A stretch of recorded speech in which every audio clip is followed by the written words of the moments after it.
The moment you step into a forest, something invisible happens. You don't notice it, but the animals do. A bird stops singing, a rabbit changes direction, a deer you never saw is already watching from the trees. And in many cases, they're preparing to leave long before you get close. Think about that. These animals have spent millions of years living alongside wolves, bears, snakes, and other predators. Yet across much of the world, the appearance of a single human can trigger an immediate reaction. Why? What do they see when they look at us? Because to a deer, a fox, or a bird, you aren't just another animal.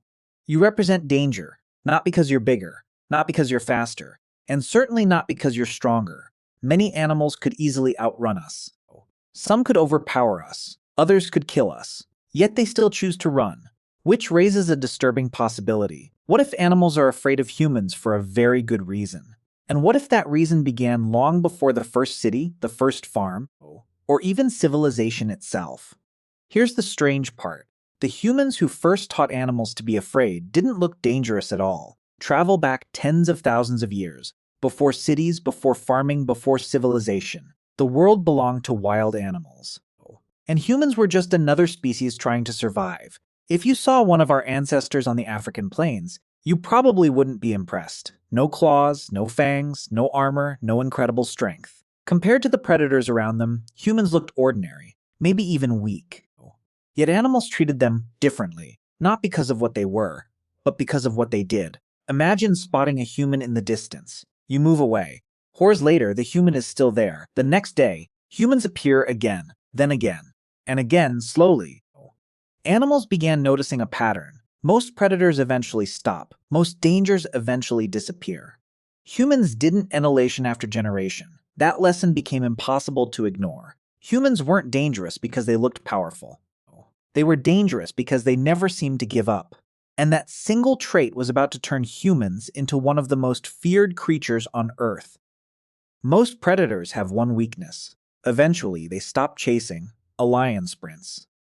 A cheetah explodes with speed. A wolf pack coordinates its attack. But when the hunt fails, the chase usually ends. Humans evolved a completely different strategy. Imagine you're an antelope on the African savanna. You spot a human in the distance, so you run. Hours later.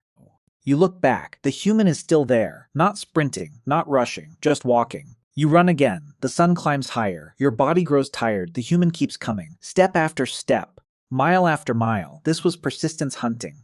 Instead of outrunning prey, humans exhausted it. Patience became a weapon. Under the scorching heat, humans could keep moving long after many animals needed rest. To an animal, it must have felt like a nightmare. Not the fastest predator, not the strongest predator, just the one that never stopped coming. And over time, animals learned a simple lesson. Running from a human wasn't always enough. But if persistence was the secret, why would even powerful predators learn to avoid humans? Prisplennant, and that was only the beginning. Most people expect deer to fear humans, or rabbits, or small animals with everything to lose. But something far stranger happens in nature. Even predators often avoid us. Mountain lions have abandoned hunting areas after detecting human activity. Wolves change their routes to stay away from people. Bears frequently leave before humans even realize they were nearby. Think about that for a moment. These are animals built to hunt, animals stronger than us, animals armed with claws, teeth, and powerful instincts. Yet many of them would rather avoid a human than confront one. Scientists sometimes refer to humans as a super predator. Not because we're the biggest, not because we're the strongest, but because our impact reaches almost every corner of the natural world. To many animals, humans represent a level of danger unlike anything else they encounter. A lion understands another lion. A wolf understands another wolf. But humans are something different, something harder to read, something harder to predict. And that's exactly what makes us so dangerous. Because predators at least follow rules, humans don't. For most animals, survival depends on recognizing patterns. A gazelle knows where lions usually hunt. A rabbit learns how foxes attack. The more predictable the threat, the better the chance of survival. But humans kept changing the rules. We hunted during the day, then at night. We hunted alone, then in groups. We chased animals across open plains, then waited in silence with traps. When animals learned one strategy, humans invented another. Imagine trying to survive against a predator that never stays the same. A predator that can hunt on land, cross oceans, climb mountains, enter forests, and return with entirely new tools a few generations later. To an animal, humans may have seemed impossible to understand, not because we were the strongest, but because we were the hardest to predict. And in nature, an unpredictable threat is often the most dangerous kind. Over thousands of years, animals learned to be cautious around us. Yet despite all of that, some animals eventually stopped running. Tampolicked. The strangest animals aren't the ones that fear humans. They're the ones that don't. Walk through almost any city in the world. You'll see pigeons standing just a few feet away. Crows watching from nearby rooftops. Animals that seem completely comfortable around people. That shouldn't happen. After everything we've discussed, these animals should be running. But they don't. Over time, many urban animals have learned an important lesson. Most humans aren't trying to hunt them. Most humans aren't a threat. Scientists call this habituation. When a danger repeatedly causes no harm, animals slowly stop reacting to it. But that doesn't mean they've stopped paying attention. In fact, some animals may be studying us more closely than we realize. Crows can recognize individual human faces. They remember who treated them badly and who didn't. Think about that for a moment. An animal looking into a crowd and identifying specific people, fear didn't disappear. It evolved into something more sophisticated. And that discovery led scientists to a surprising conclusion. Maybe fear of humans isn't something animals are born with at all. Imagine walking toward a wild bird. Closer, closer. And instead of flying away, it simply watches you. That wasn't a rare sight for some of the first explorers who reached remote islands. In places like the Galapagos, many animals had lived for thousands of years without encountering humans. They had never been hunted by us. Never chased, never learned that humans could be dangerous. So when people finally arrived, many animals didn't react the way we would expect. Some birds allowed humans to approach within arm's reach. Others continued feeding, nesting, or resting as if nothing had changed. To early visitors, it felt almost magical. To scientists, it revealed something profound. Fear of humans wasn't a built-in instinct, it was a learned behavior, a lesson passed down through experience. And on these isolated islands, that lesson had never been taught. For perhaps the first time, researchers could see what animals looked like before humanity became part of their world. And the implications were enormous. Which means the real question isn't why animals fear us. It's what our presence does once we arrive.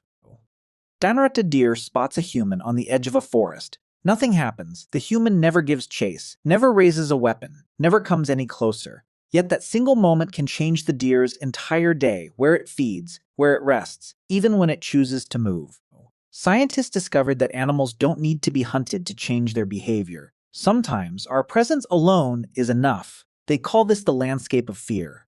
And its effects can spread far beyond a single animal. When humans regularly enter an area, many species begin avoiding certain locations. Some abandon open spaces. Others shift their activity to the middle of the night. Entire populations can reorganize their routines around avoiding people. Think about that. We're not talking about a predator making a kill. We're talking about a species changing the behavior of countless animals simply by being there. In some places, human presence has become powerful enough to reshape how ecosystems function. And that's where the story becomes uncomfortable. Because if animals are reorganizing their lives around us, maybe they're responding to something real tantaplanent. Imagine watching your home disappear, not in a single day, but year after year the forest becomes a road, the road becomes a city, and the places you once depended on slowly vanish.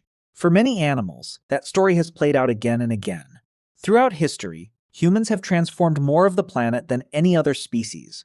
We've cleared forests, drained wetlands, expanded cities across landscapes that wildlife once called home.